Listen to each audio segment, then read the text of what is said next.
Good evening student. कैसे हैं आप सब लोग। आई होप कि आप सब लोग बहुत अच्छे हैं, मस्त हैं, स्वस्थ हैं। तो आज हम करने वाले हैं अपनी जो 8th क्लास हमारी चली हुई है उसका 7th चैप्टर है पॉलिटी का। ठीक है, जन सुविधाएं, इसके बारे में हम आज पढ़ेंगे। जो हमारी 8th क्लास की पॉलिटी चली हुई है उसका 7th चैप्टर है आज। ठीक है, 7वां अध्याय आज हम करेंगे। तो जो भी नया स्टूडेंट चैनल से जुड़ रहा है तो चैनल को सब्सक्राइब करिएगा, बेल आइकन को प्रेस करिए, जिससे जो है आपके पास नोटिफिकेशन मिलती रहे हर क्लास की। और कहना चाहूँगी कि अभी हमारी सर्दी तो ख़त्म हो गई है, अब हमारी गर्मी शुरू हो गई है। अभी से देखो, मार्च का ही महीना अभी शुरू हुआ है, अभी से हमारी इतनी गर्मी हो गई है। तो अपना जो है ख्याल रखिएगा, टाइम टाइम से जो है पानी की मात्रा लेते रहिए, नींबू पानी ज़्यादा से ज़्यादा पीजिएगा। ठीक है, जिससे आप स्वस्थ रहें और अपनी जो है तैयारी अच्छे से कर पाएँ। तो देखिए, आज हम जन सुविधाएं इनके बारे में पढ़ेंगे। ये देखिए, अम्मू और कुमार चेन्नई में एक बस से सफ़र कर रहे हैं। शहर के अलग अलग इलाकों से गुजरते हुए वे जल सुविधाओं को देखते जा रहे हैं। ठीक है, ये सारे जो है स्थान दिखाई दे रहे हैं।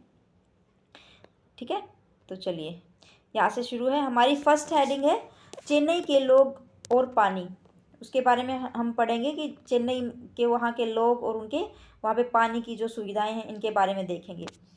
तो जो भी नया स्टूडेंट चैनल से जुड़ रहा है, चैनल को सब्सक्राइब करिएगा, बेल आइकन को प्रेस करिए, और अपने दोस्तों के साथ जो भी जो है किसी भी कॉम्पिटिटिव एग्ज़ाम की तैयारी कर रहा है, ठीक है, उससे जो है अपनी चीज़ें ये क्लास हमारी शेयर करिएगा। और अगर आपको वीडियो अच्छी लग रही है तो वीडियो को लाइक ज़रूर करिएगा, जिससे हमें भी थोड़ा सा मोटिवेशन मिलता रहेगा कि आप लोगों को हमारी जो वीडियो है वो अच्छी लग रही है। ठीक है, अभी शायद 1-2 चैप्टर और रहता है, उसके बाद हम अपने नोट्स के ज़रिए जो है हम अच्छे से अपनी तैयारी रिवीजन करेंगे। ठीक है, तो चलिए शुरू करते हैं। चेन्नई के लोग और पानी हमारी फर्स्ट हेडिंग है। ठीक है, देखिए, श्री राम गोपाल जैसे आला सरकारी अफसर चेन्नई के अन्ना नगर में रहते हैं। भरपूर पानी के छिड़काव के कारण हरे भरे बाग बगीचों वाला यह इलाका खासा आकर्षक है। मतलब वो इलाका आकर्षक कर रहा है लोगों को। ठीक है, क्योंकि वहाँ पे हरे भरे जो हैं पेड़ हैं, बाग बगीचे हैं, फूल हैं। ठीक है, यहाँ के नलों में 24 घंटे पानी रहता है। जब पानी की आपूर्ति कम होती है तो श्री राम गोपाल नगर जल निगम में जो है परिचित एक बड़े अफसर से बात करते हैं और फ़ौरन उनके लिए पानी के टैंकर का इंतज़ाम हो जाता है। शहर के ज़्यादातर इलाकों की तरह मेलापुर में सुब्रमण्यम के अपार्टमेंट में भी पानी की कमी है। यहाँ नगर पालिका 2 दिन में एक बार पानी उपलब्ध करवाती है। वहाँ पे क्या था कि जब भी अगर उनका पानी ख़त्म भी हो जाता है तो उनको तुरंत ही जो है टैंकर के द्वारा पानी उपलब्ध करवाया जाता है। और यहाँ पे क्या होता है कि 2 दिन में एक बार पानी जो है दिया जाता है लोगों को। कुछ लोगों की ज़रूरतें निजी बोरवेल से पूरी हो जाती हैं, लेकिन बोरवेल का पानी खारा होता है। लोग उसे शौचालय और साफ़ सफाई के लिए ही इस्तेमाल करते हैं। मतलब जो बोरवेल का पानी है वो खारा होता है, वो पीने योग्य पानी नहीं होता है। उसमें जो लोग हैं वो शौचालय के लिए और साफ़ सफाई के लिए ही उसको इस्तेमाल करते हैं। दूसरे कामों के लिए टैंकरों का पानी खरीदना पड़ता है। सुब्रमण्यम टैंकरों से पानी खरीदने के लिए हर महीने 500 से 600 रुपये खर्च करते हैं। पीने के पानी को साफ करने के लिए लोगों ने घरों में ही जो है जल शोधन उपकरण लगवाए हुए हैं। ठीक है, ये देखिए, मडीपाकम के एक मकान में शिवा पहली मंजिल में किराए पर रहता है। उसे 4 दिन में एक बार पानी मिलता है। देखिए, कहीं पे 24 घंटे में मिल रहा था, कहीं पे 2 दिन में मिल रहा था, यहाँ पे 4 दिन में एक बार पानी मिलता है। पानी की कमी के कारण वह अपने परिवार को चेन्नई नहीं ला पा रहा है। पीने के लिए शिवा बाजार में पानी की बोतलें खरीदता है।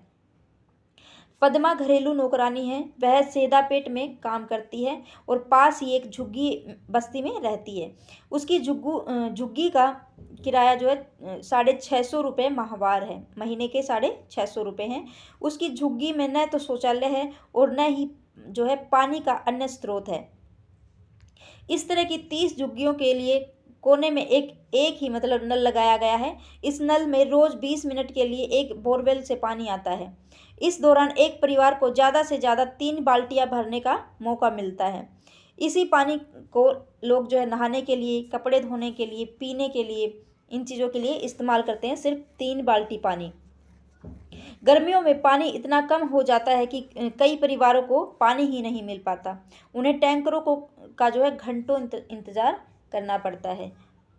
और हम लोग क्या कर रहे हैं आजकल, इधर अगर पानी चल रहा है तो चलने दो, अगर गर्मी में नहा रहे हैं, एक बाल्टी से नहाएं, मज़ा आ रहा है भाई, दूसरी भी चलती रहे, तीसरी भी चलती रहे, पता ही नहीं चलता कि कितनी बाल्टियों से नहा लिए हैं। ठीक है, सर्दी में तो फिर भी रहता है, लेकिन गर्मी में क्या रहता है, चलिए पानी चलता रहेगा, नहाते रहेंगे। ऐसे ही जो घरों में जो बर्तन धोते हैं वो क्या करते हैं, सिंक में पानी चला के रख देते हैं, पानी चलता रहेगा, बर्तन साफ होएंगे, फिर भी मतलब वो पानी उसमें चलता रहता है, तो बहुत वेस्टेज कर रहे हैं। लेकिन जिनको नहीं मिल रहा उन्हीं को जो है उस चीज़ की कदर होती है। जीवन के अधिकार के रूप में पानी, नेक्स्ट हेडिंग हमारी है जीवन के अधिकार के रूप में पानी। जीवन और स्वास्थ्य के लिए पानी आवश्यक है। न केवल यह हमारी दैनिक ज़रूरतों को पूरा करने के लिए आवश्यक है, बल्कि पीने का साफ पानी बहुत सारी पानी से होने वाली बीमारियों को भी रोक सकता है। भारत की स्थिति यह है कि जिन देशों में दस्त, पेचिश, हैजा जैसी बीमारियों के सबसे ज़्यादा मामले सामने आए हैं, मतलब भारत में जो है दस्त के, पेचिश के, हैजा, इन सारी बीमारियों के सबसे ज़्यादा मामले जो है सामने आए हैं, उनमें उसका स्थान काफ़ी ऊपर आता है। किसका? भारत का। पानी से संबंधित बीमारियों के कारण हर रोज़ 16 से ज़्यादा भारतीय मौत के मुंह में चले जाते हैं। उनमें से ज़्यादातर 5 साल से भी कम उम्र के बच्चे होते हैं।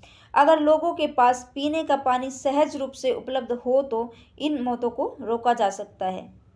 भारतीय संविधान के अनुच्छेद 21 के अंतर्गत पानी के अधिकार को जीवन के अधिकार का हिस्सा माना गया है। इसका मतलब यह है कि अमीर, गरीब, हर व्यक्ति का यह अधिकार है। किसके तहत? अनुच्छेद 21 के तहत। उसे सस्ती कीमत पर दैनिक जरूरतों को पूरा करने के लिए पर्याप्त मात्रा में पानी मिले। कहने का मतलब यह है कि पानी एक सार्वभौमिक पहुंच होनी चाहिए। दूसरे शब्दों में मतलब ये सबको मिलना चाहिए। सार्वभौमिक मतलब सबको पानी मिलना चाहिए। इधर देखेंगे, जल अधिकार का मतलब है कि प्रत्येक व्यक्ति को व्यक्तिगत और घरेलू इस्तेमाल के लिए पर्याप्त, सुरक्षित, स्वीकार्य, भौतिक रूप से पहुंच के भीतर और सस्ती दर पर पानी मिलना चाहिए। यहाँ से देखेंगे, उच्च न्यायालयों और सर्वोच्च न्यायालयों ने कई मुकदमों में यह कहा है कि सुरक्षित पेयजल का अधिकार भी मौलिक अधिकारों में से एक है। 2007 में आंध्र प्रदेश उच्च न्यायालय ने पानी में गंदगी के सवाल पर महबूबनगर जिले के एक किसान द्वारा लिखे गए पत्र के आधार पर चलाई गई जो सुनवाई है, इस बात को फिर से दोहराया है। पत्र भेजने वाले किसान की शिकायत थी कि एक कपड़ा बनाने वाली कंपनी गांव के पास स्थित जलधारा में जो है विषैले रसायन छोड़ रही है। मतलब एक कंपनी जो कपड़ा बना रही है वो क्या कर रही है, गांव के जो जलधारा है उसमें विषैले पदार्थ छोड़ रही है। उससे भूमिगत पानी जो है दूषित हो रहा है, जो कि सिंचाई और पीने के पानी का स्रोत है। इस मुकदमे के आधार पर न्यायाधीशों ने महबूबनगर के जिला कलेक्टर को आदेश दिया कि वह गांव के प्रत्येक व्यक्ति को हर रोज 25 लीटर पानी उपलब्ध करवाएं। जन सुविधाएं। पानी की तरह कुछ अन्य सुविधाएं भी हैं जिनका हर व्यक्ति के लिए इंतजाम किया जाना चाहिए। पिछले साल आपने स्वास्थ्य और स्वच्छता, इन 2 सुविधाओं के बारे में पढ़ा था।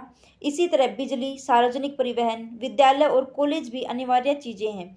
इन्हें जन सुविधाओं के नाम से जाना जाता है। किसी जन सुविधा की एक महत्वपूर्ण विशेषता यह होती है कि एक बार निर्माण हो जाने के बाद उसका जो है बहुत सारे लोग इस्तेमाल कर सकते हैं।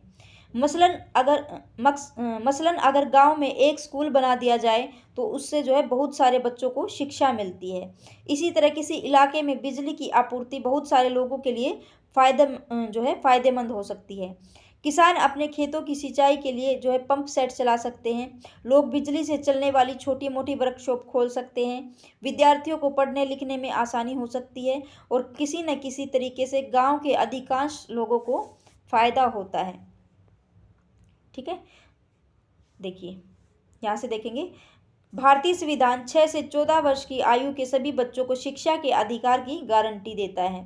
इस अधिकार का महत्वपूर्ण पहलू यह है कि सभी बच्चों को समान रूप से शिक्षा जो है उपलब्ध हो, लेकिन शिक्षा पर अध्ययन करने वाले कार्यकर्ताओं एवं शोधार्थियों ने निष्कर्षों से यह तथ्य सामने आया है कि भारत में स्कूली शिक्षा में हमेशा से काफ़ी असमानता रही है।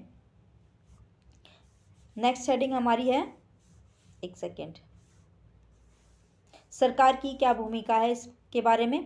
चूंकि जन सुविधाएं इतनी महत्वपूर्ण है, इसलिए उन्हें मुहैया कराने की जिम्मेदारी भी किसी न किसी के ऊपर जरूर आनी चाहिए। जी हाँ, यह जिम्मेदारी सरकार के ऊपर आती है। सरकार की बहुत सारी महत्वपूर्ण जिम्मेदारियों में से एक यह है कि वह सभी लोगों को इस तरह की जन सुविधाएं मुहैया कराए।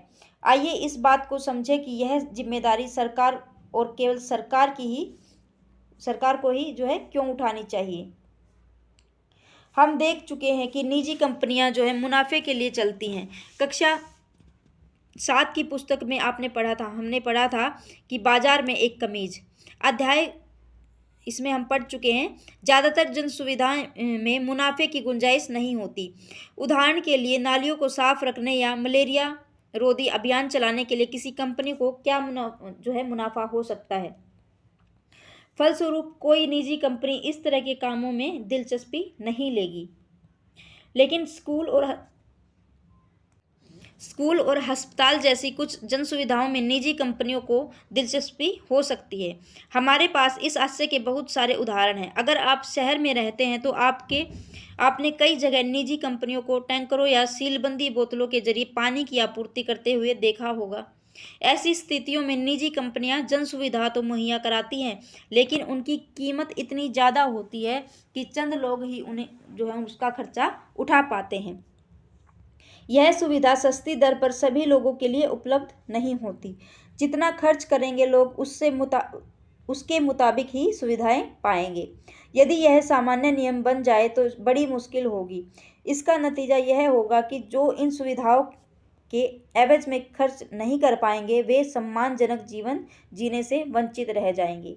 ये नियम और ये चीज़ तो आज भी लागू होती है। जिसके पास जितना पैसा है वो उतनी सुविधाएं ले लेता है, ठीक है। जिसके पास पैसा नहीं है उनके पास सुविधाएं कम होती हैं, ठीक है। यहाँ से देखिए, सरकार पूरी आबादी के लिए समुचित स्वास्थ्य सुविधाओं की व्यवस्था करने में अहम भूमिका निभाती है। पोलियो जैसी बीमारियों का उन्मूलन भी इसी तरह की योजना के तहत आता है। इस चित्र में दिखाए गए छोटे बच्चे को पोलियो पिला रहे हैं, ठीक है। यहाँ से देखते हैं, यह कोई अच्छा विकल्प नहीं है। जन सुविधाओं का संबंध लोगों की मूलभूत सुविधाओं से होता है। किसी भी आधुनिक समाज के लिए जरूरी है कि वहाँ इन सुविधाओं का इंतजाम हो ताकि लोगों की मूलभूत जो ज़रूरतें हैं उनको पूरा किया जा सके। संविधान में जीवन के अधिकार का जो आश्वासन दिया गया है, तो जीवन का अधिकार कौन से एक्ट के अनुसार आता है? 21 के, ठीक है। अनुच्छेद 21 के अनुसार जो जीवन का अधिकार है वह देश के सभी लोगों को प्राप्त है। इसलिए जन सुविधा मुहैया कराने की जिम्मेदारी लाजमी तौर पर सरकार के ऊपर ही होनी चाहिए। यहाँ से देखिए, सरकार को जन सुविधाओं के लिए पैसा कहाँ से मिलता है। आप हर साल सुनते होंगे कि सरकार ने संसद में बजट पेश किया है। बजट के जरिए सरकार अपने नफ़े नुकसान का ब्यौरा पेश करती है। इसमें सरकार पिछले साल के खर्चों का खाता पेश करती है और अगले साल के खर्चों की योजना सामने रखती है। बजट में सरकार को इस बात का भी ऐलान करना पड़ता है कि अगले साल की योजनाओं के लिए पैसे की व्यवस्था कहाँ से की जाएगी। जनता से मिलने वाला कर सरकार की आमदनी का मुख्य जरिया है, जो लोगों से कर लिया जाता है टैक्स के रूप में। जनता से कर वसूल करने और उन्हें सार्वजनिक कार्यक्रमों पर खर्च करने का सरकार का पूरा अधिकार होता है। उदाहरण के लिए पानी की आपूर्ति के लिए सरकार को पानी निकालने, पानी को दूर तक पहुंचाने, पाइपों का जाल बिछाने, पानी को साफ करने और आखिर में गंदे पानी को ठिकाने लगाने पर खर्च करना पड़ता है। सरकार इन खर्चों को कुछ हद तक करों के जरिए और कुछ हद तक पानी की कीमत वसूल करके पूरा करती है। पानी की कीमत इस तरह तय की जाती है कि ज़्यादातर लोग रोजाना एक निश्चित मात्रा में पानी का खर्च उठा सकें। ये देखिए, ये जो यहाँ से अम्मू देखो, तुमने जो है सदापेट की सड़कें कितनी उबड़ खाबड़ थी, सड़कों पर बत्ती भी नहीं थी, पता नहीं जो रात में वहाँ के मतलब क्या हालत होती होगी। तो कुमार कहता है, किसी झुग्गी बस्ती में तुम और क्या उम्मीद रखोगी। अम्मू कहती है, झुग्गी बस्तियां ऐसी क्यों होती हैं, क्या वहाँ जन सुविधाएं नहीं होनी चाहिए। कुमार बोलता है, मेरे ख्याल से जन सुविधाएं उन लोगों के लिए होती हैं जो बस्तियों में ठीक ठाक घरों में रहते हैं। वही लोग हैं जो है कर चुकाते हैं। सरकार की जिम्मेदारी है कि वह केवल ठीक ठाक बस्तियों को ही नहीं बल्कि सभी को जन सुविधाएं मुहैया करवाएं, मतलब सबको देना चाहिए। तुम ऐसे क्यों कह रहे हो, क्या बस्ती के लोग देश के नागरिक नहीं हैं, उनके भी तो जो कुछ है अधिकार हैं। कुमार गुस्से में बोलता है, पर ऐसे तो सरकार का दिवालिया हो जाएगा। अम्मू, चाहे जो हो उसे रास्ता तो निकालना पड़ेगा। क्या तुम कल्पना कर सकते हो कि सड़क, पानी, बिजली के बिना जो झुग्गी है उनमें जिंदगी कैसी जी रही होंगे। कुमार, अरे अम्मू, हमारे संविधान में बहुत सारी जन सुविधाओं को जीवन के अधिकार का हिस्सा माना गया है। सरकार को इस बात का ध्यान रखना चाहिए कि इन अधिकारों की अवहेलना न हो, ताकि हर व्यक्ति एक सम्मानजनक जीवन जी सके। ठीक है, ये देखिए, केंद्रीय सरकार जिन पर धन व्यय करती है, रुपया कहाँ जाता है, ये कुछ दिखाया गया है। ब्याज में 20%, केंद्रीय क्षेत्र की योजना में 16%, सब्सिडी छूट में 6%, राज्यों का हिस्सा करों और शुल्कों में 20%। ठीक है, वित्त आयोग और अन्य स्थानांतरण में 8%, केंद्र सरकार प्रायोजित योजनाएं 8% और अन्य व्यय 9%। ठीक है, यहाँ से देखिए क्वेश्चन है, जन सुविधाएं क्या होती हैं। जन सुविधाएं मुहैया कराने की जिम्मेदारी सरकार पर क्यों होनी चाहिए, इसके बारे में। सरकार कुछ जन सुविधाओं के लिए निजी कंपनियों का भी सहारा ले सकती है। उदाहरण के लिए सड़कें बनाने के ठेके निजी कंपनियां या ठेकेदारों को भी दिए जाते हैं। दिल्ली में बिजली के वितरण का काम 2 निजी कंपनियों के हाथ में है, लेकिन सरकार को इन कंपनियों पर कड़ी नज़र रखनी चाहिए और यह सुनिश्चित करना चाहिए कि वे इन सुविधाओं को सस्ती कीमत पर सभी लोगों तक पहुंचाने के लक्ष्य को पूरा करने के लिए कोई कसर न छोड़े। आपको ऐसा क्यों लगता है कि जन सुविधाओं की जिम्मेदारी सरकार के ऊपर ही होनी चाहिए, क्योंकि जबकि वह इन कामों को निजी कंपनियों के जरिए भी करवा सकते हैं। अपने घर के पानी के बिल को देखें और पता लगाएं कि आपके इलाके में नगरपालिका जल की न्यूनतम कीमत क्या है। अगर आप ज़्यादा पानी का इस्तेमाल करते हैं तो क्या आपकी दर भी बढ़ जाती है। पानी के ज़्यादा इस्तेमाल पर बढ़ी हुई दर के बिल वसूल करने के पीछे सरकार का क्या उद्देश्य है। ठीक है, ये कुछ चर्चाएं करने के लिए बोल रहे हैं। यहाँ से देखिए, ये क्या है, केंद्रीय सरकार के कर राजस्व रुपया कहाँ आता है। देखिए, आयकर से, उधार और अन्य देनदारियों से, केंद्रीय उत्पाद शुल्क से, गैर कर प्राप्तियों से, गैर ऋण पूंजीगत प्राप्तियों से। ठीक है, तो यहाँ से देखिए, कम दूरी के लिए बसें ही सार्वजनिक परिवहन का सबसे महत्वपूर्ण साधन है। ज़्यादातर कामकाजी लोग बसों से ही अपनी मंजिल पहुंचते हैं। तेज शहरीकरण के कारण बड़े शहरों में भी सार्वजनिक बस प्रणाली जरूरत के हिसाब से कम साबित होती जा रही हैं। इस कमी को पूरा करने के लिए दिल्ली तथा अन्य महानगरों में सरकार ने मेट्रो रेल परियोजना के रूप में महत्वाकांक्षी जो योजना है वो शुरू की है। दिल्ली में मेट्रो रेल के पहले खंड का निर्माण करने के लिए सरकारी बजट ने 11,000 करोड़ रुपए का खर्चा किया है। कितना किया है? 11,000 करोड़ रुपए का। ठीक है, कुछ लोगों का कहना है कि अगर सरकार सार्वजनिक बस प्रणाली में सुधार पर ध्यान देती तो इतने भारी खर्चे करने की ज़रूरत नहीं पड़ती, लोगों की ज़रूरत भी पूरी हो जाती। आपको क्या लगता है, आपकी राय में देश के दूसरे भागों के लिए क्या मतलब हल है, बताइए। ठीक है, चलिए नेक्स्ट हेडिंग हमारी है, चेन्नई में पानी की आपूर्ति, क्या सबको पानी मिल रहा है, इसके बारे में जानेंगे। इसमें कोई शक नहीं है कि जन सुविधा सभी को मुहैया होनी चाहिए, लेकिन हकीकत में ऐसा नहीं है। बहुत सारे स्थानों पर ऐसी सुविधाओं का भारी अभाव है। इस अध्याय के अगले हिस्सों में आप पानी की व्यवस्था के बारे में पढ़ेंगे। यह जन सुविधा जो है बहुत मायने रखती है। जैसा कि आप इस अध्याय की शुरुआत में हमने देखा कि चेन्नई में पानी की भारी कमी है। नगर पालिका की आपूर्ति से शहर शहर की लगभग आधी ज़रूरत ही पूरी हो पाती है। कुछ इलाकों में नियमित रूप से पानी आता है, कुछ इलाकों में बहुत कम पानी आता है। जहाँ पानी का भंडारण किया गया है उसके पास के इलाकों में ज़्यादा पानी आता है, जबकि दूर की बस्तियों को कम पानी मिलता है। जलापूर्ति में कमी का बोझ ज़्यादातर गरीबों पर ही पड़ता है।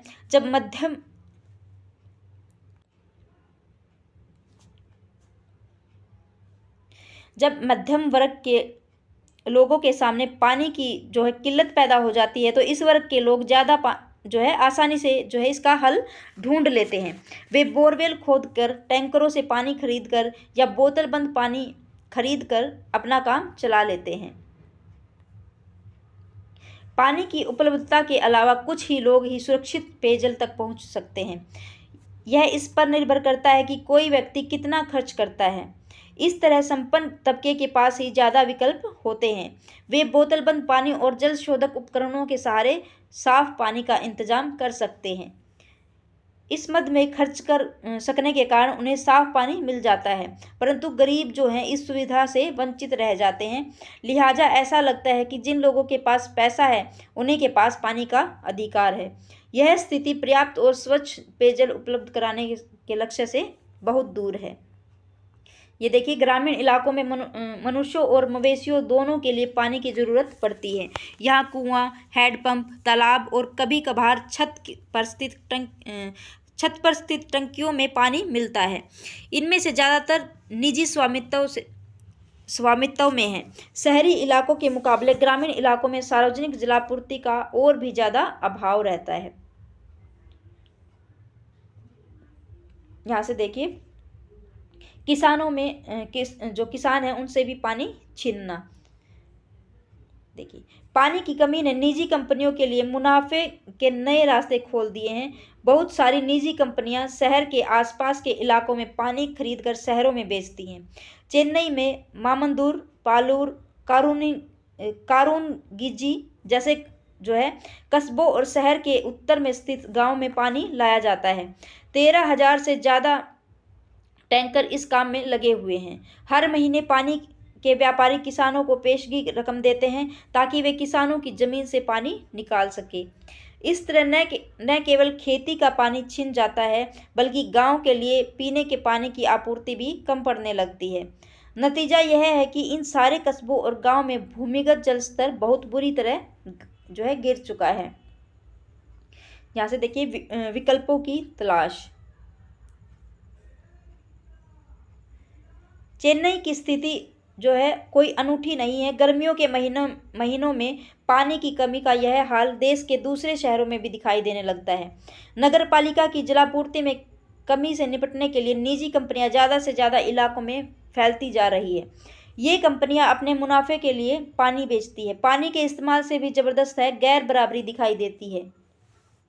शहरी इलाकों में प्रति व्यक्ति लगभग 135 लीटर पानी प्रतिदिन मिलना चाहिए। पानी की यह मात्रा लगभग 7 बाल्टी के बराबर होती है। जो शहरों में है वो प्रति व्यक्ति कितना 135 लीटर, जो 7 बाल्टी के बराबर होती है। शहरी जल आयोग ने यह मात्रा तय की है, लेकिन झुग्गी बस्तियों में लोगों को रोजाना प्रति व्यक्ति 20 लीटर पानी, मतलब एक ही बाल्टी, उनको वो भी नहीं मिलती है। दूसरी तरफ आलीशान होटलों में रहने वाले लोगों को रोजाना प्रति व्यक्ति 1600 लीटर, मतलब 80 बाल्टी, एक व्यक्ति पे 80 बाल्टी तक पानी मिलता है। नगरपालिका के जरिए जलापूर्ति में कमी को अक्सर सरकार की नाकामयाबी माना जाता है। कुछ लोगों की दलील है कि चूंकि सरकार जरूरत के हिसाब से पानी मुहैया नहीं करवा पा रही है और बहुत सारे शहरी जल विभाग घाटे में चले जा रहे हैं, इसलिए जलापूर्ति का काम निजी कंपनियों को जो है सौंप दिया जाना चाहिए। उन्हें लगता है कि निजी कंपनियां ज़्यादा बेहतर काम कर सकती हैं। इस दलील की रोशनी में जो है ये तथ्य हैं, दुनिया भर में जलापूर्ति की जिम्मेदारी सरकार पर रही है। निजी जलापूर्ति व्यवस्था के उदाहरण बहुत कम हैं। दुनिया में कई ऐसे क्षेत्र हैं जहां सार्वभौमिक जलापूर्ति सब लोगों तक पहुंच चुकी है।